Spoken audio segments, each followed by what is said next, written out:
हाय दोस्तों, स्वागत है आपका फिर से कौन है वीडियो में। और आज की इस वीडियो में हम बात करेंगे दीनदयाल उपाध्याय गुरुकुल विश्वविद्यालय का एंट्रेंस एग्ज़ाम क्लियर करने के लिए क्या स्ट्रेटजी होना चाहिए।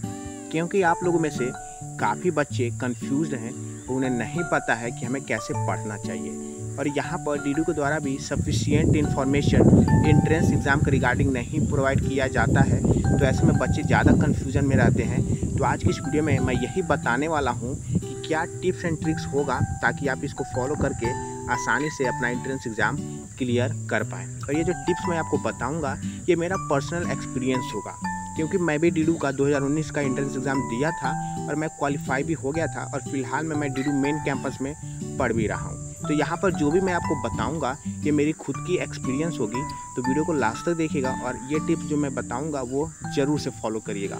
अगर आप फॉलो करते हैं तो मैं आपको 100% दावे के साथ कह सकता हूँ कि आपका एंट्रेंस एग्ज़ाम क्लियर हो जाएगा। तो चलिए बिना टाइम वेस्ट किए वीडियो को हम शुरू करते हैं। यहाँ पर जो सबसे पहला टिप्स है वो है आपका बुक्स के ऊपर, क्योंकि ज़्यादातर जो क्वेश्चन हैं जो हमसे डीएम आ रहे हैं वो इसी के रिगार्डिंग आ रहे हैं कि सर हमें कौन से बुक से पढ़ना चाहिए ताकि हमारा जो एंट्रेंस एग्ज़ाम है वो क्लियर हो सके। तो यहाँ पर देखिए, अगर आपके कोर्स का जो आप कोर्स के लिए अप्लाई किए हैं, अगर उस कोर्स का एंट्रेंस एग्ज़ाम बुक शॉप पे मिल जा रहा है तो मैं आपको यही रिकमेंड करूँगा कि आप एंट्रेंस एग्ज़ाम के बुक से ही पढ़िए, क्योंकि जो उसमें का क्वेश्चन जो टॉपिक जो समरी वगैरह होती हैं वो प्रीवियस ईयर के जो क्वेश्चंस आते हैं उसी को एनालाइज करके बनाया जाता है।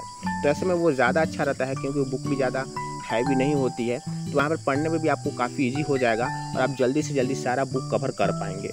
तो मैं यही कहूँगा कि अगर आपके कोर्स का अगर एंट्रेंस एग्ज़ाम बुक आता है तो आप ज़रूर से परचेस कर लीजिएगा। और मैं आपको रिकमेंड करूँगा कि यहाँ लोकल शॉप से मत खरीदेगा, क्योंकि लोकल शॉप से काफ़ी सारे बुक जो होते हैं नहीं मिलती हैं। तो मैं यही आपसे कहूँगा कि आप एक बार गोरखपुर जाइए, वहीं पे बक्सीपुर में जो मेन शॉप है जो बुक डिस्ट्रीब्यूट करता है उस शॉप के ऊपर सारी बुक अवेलेबल है। तो आप वहाँ पे जाइए, वहाँ पे पता करिए, वहाँ पे मैक्सिमम कोर्सेज़ का मिल जाता है, कुछ ही कोर्स रहता है जो नहीं मिल पाता है। तो यहाँ पर अगर नहीं मिलता है तो उनके लिए भी मैं आपको सोल्यूशन आगे बता रहा हूँ कि आपको कैसे पढ़ना है। ठीक है, तो आप मान के चलिए कि अगर आपके कोर्स का बुक नहीं मिलता है, अगर स्टॉक में नहीं होता है या प्रिंट ही नहीं हुआ है, कोई अगर सरकमस्टेंस आ जाता है, अगर नहीं मिलता है, तो मैं आपसे यही कहूँगा कि आप कोई हाई फाई बुक मत पढ़िएगा, क्योंकि काफ़ी बच्चों के पास मोटी वगैरह बुक होती हैं, जैसे RS और RDSM या और भी पब्लिकेशन के राइटर के बुक होते हैं जो साइड बुक के तौर पे कहा जाता है, जो हम इंटर में क्लास 11 में पढ़ते हैं। तो उस बुक से बिल्कुल मत पढ़िएगा, क्योंकि बुक का जो कह सकते हैं जो लोड होता है वो काफ़ी ज़्यादा होता है, आप कवर भी नहीं कर पाएंगे और उससे क्वेश्चन भी ज़्यादा हैवी नहीं बनते हैं कि आपको उसकी ज़रूरत पड़ने वाली है। मैं बस आपसे यही कहूँगा कि आप जो NCERT का बुक है, क्योंकि पतली भी आती है और काफ़ी अच्छी आती है, तो आप उसे एक बार पढ़ लीजिएगा, समरी को पढ़ लीजिएगा, उसी से क्वेश्चन आ जाते हैं और आप बेसिक कंसेप्ट को क्लियर करिएगा और मीडियम टू ईजी टॉपिक को ज़्यादा देखिएगा। जो टफ वगैरह है उससे क्वेश्चंस नहीं बनते हैं। मैं भी पेपर दिया हूँ, मैं भी पिछले कई सालों से वीडियो बना रहा हूँ, मैं भी एनालाइज किया हूँ। जो पेपर का यहाँ पर जो लेवल है वो मीडियम टू ईजी है, हार्ड नहीं होता है। तो मैं आपको यही कहूँगा, अगर आपको बुक मिलता है एंट्रेंस का तो परचेस करिए, अगर नहीं मिलता है तो आप NCERT पढ़िए। तो ये हो गया आपका बुक के ऊपर का जो टिप्स है। तो यहाँ पर जो टिप्स नंबर दूसरा है वो है आपका प्रैक्टिस के ऊपर।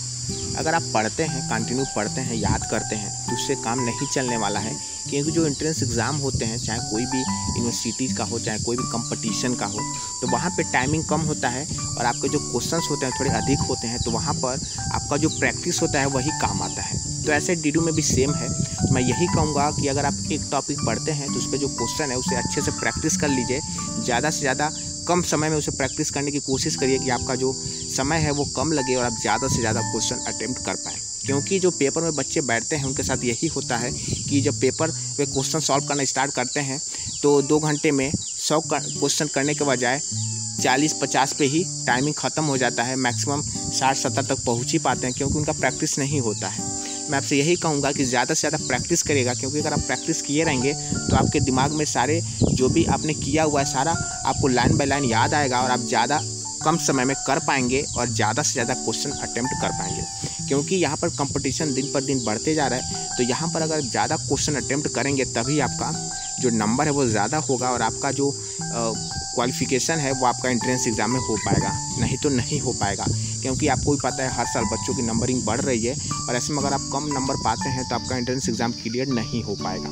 तो आप ज़्यादा से ज़्यादा प्रैक्टिस करिए। अगर आप 4 क्वेश्चन पढ़ते हैं तो आप उसे प्रैक्टिस करिए, 10 बार प्रैक्टिस करिए, ताकि आपको कम से कम समय में आप उसे सॉल्व कर पाएँ। यहाँ पर केवल पढ़ने से नहीं होगा, अगर आप पूरी बुक पढ़ लेते हैं और आप प्रैक्टिस बिल्कुल नहीं किए हैं तो वो पढ़ना बेकार हो जाएगा।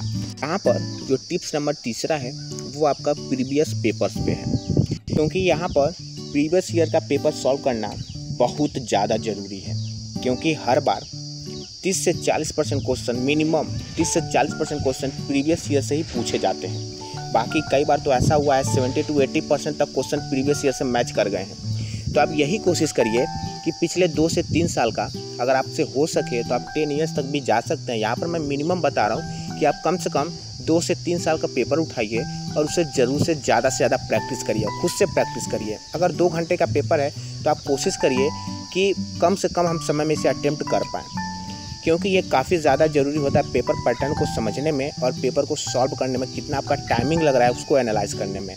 तो आप प्रीवियस ईयर का पेपर ज़रूर से प्रैक्टिस करिएगा, ये आपके लिए बेहद बहुमूल्य साबित होगा। क्योंकि मैं भी प्रीवियस ईयर का पेपर सॉल्व किया हूँ। जब मैं एंट्रेंस एग्ज़ाम देने गया था तो मैं पिछले 2 से 3 ईयर्स का पेपर सॉल्व किया था और वहाँ पे मुझे काफ़ी ज़्यादा आइडिया लग गया था कि कैसे पेपर को सॉल्व करना है और कैसे क्वेश्चन पूछे जाएंगे। और यहाँ पर जो चौथे नंबर का टिप्स है वो आपका है कि आपको ज़्यादा हार्ड लेवल के जो क्वेश्चंस है उस पर ध्यान नहीं देना है, क्योंकि बच्चे क्या करते हैं, जो हार्ड लेवल के क्वेश्चंस होते हैं उस पर ज़्यादा फोकस करते हैं, क्योंकि उन्हें लगता है कि यही क्वेश्चंस एग्जाम में पूछे जाएंगे। तो ये सबसे बड़ी गलती होती है, क्योंकि अगर आप पिछले कई सालों का पेपर उठा के देखेंगे तो जो पेपर का पैटर्न है वो ज़्यादा से ज़्यादा मीडियम ही है, मीडियम से लो तक ही ज़्यादा गया है, हार्ड बिल्कुल नहीं गया है। तो आपको हार्ड जो लेवल के क्वेश्चंस है उस पर ध्यान नहीं देना है, आपको मीडियम टू ईजी जो क्वेश्चंस है उस पर ज़्यादा फोकस करना है, उससे ज़्यादा प्रैक्टिस करना है। जो फार्मूला बेस्ड है, जो कंसेप्ट बेस्ड क्वेश्चंस है उस पर आपको ज़्यादा फोकस करना है। जो कई सारे फार्मूले लगा के क्वेश्चंस किए जाते हैं जो ज़्यादा लेंदी होते हैं, वैसा क्वेश्चंस एग्जाम में नहीं पूछे जाते हैं। तो आपको ऐसे क्वेश्चन पर बिल्कुल ध्यान नहीं देना है और अपना टाइम नहीं खराब करना है। अब बात करते हैं 5वें टिप्स का, और ये लास्ट टिप्स है। वो ये है कि आपको प्रीवियस ईयर का जो कट ऑफ है, जो कट ऑफ लिस्ट है, उसको भी जानना काफ़ी ज़रूरी है।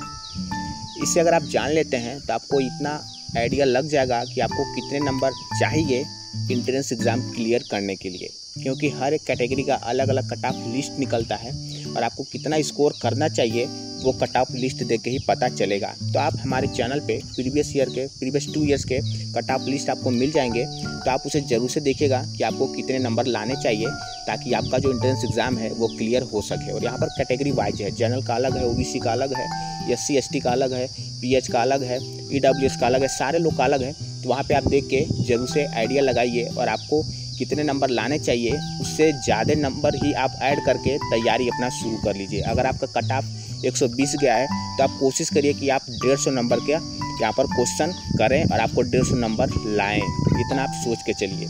क्योंकि अगर आपको प्रीवियस ईयर के कट ऑफ नहीं पता चलेंगे तो आपको कैसे आइडिया लगेगा कि हमको कितना नंबर चाहिए एंट्रेंस एग्ज़ाम क्लियर करने के लिए। तो आप ज़रूर से प्रीवियस ईयर का कट ऑफ देखिए और उसके अकॉर्डिंग पढ़ना शुरू करिए और ज़्यादा से ज़्यादा स्कोर करने की कोशिश करिएगा, क्योंकि हर साल कट ऑफ में जो लिस्ट है, जो नंबर है वो अधिक बढ़ते जा रहा है, घट नहीं रहा है, क्योंकि जो कंपटीशन है वो बढ़ता जा रहा है। तो आप प्रीवियस ईयर का कट ऑफ जरूर देखिएगा।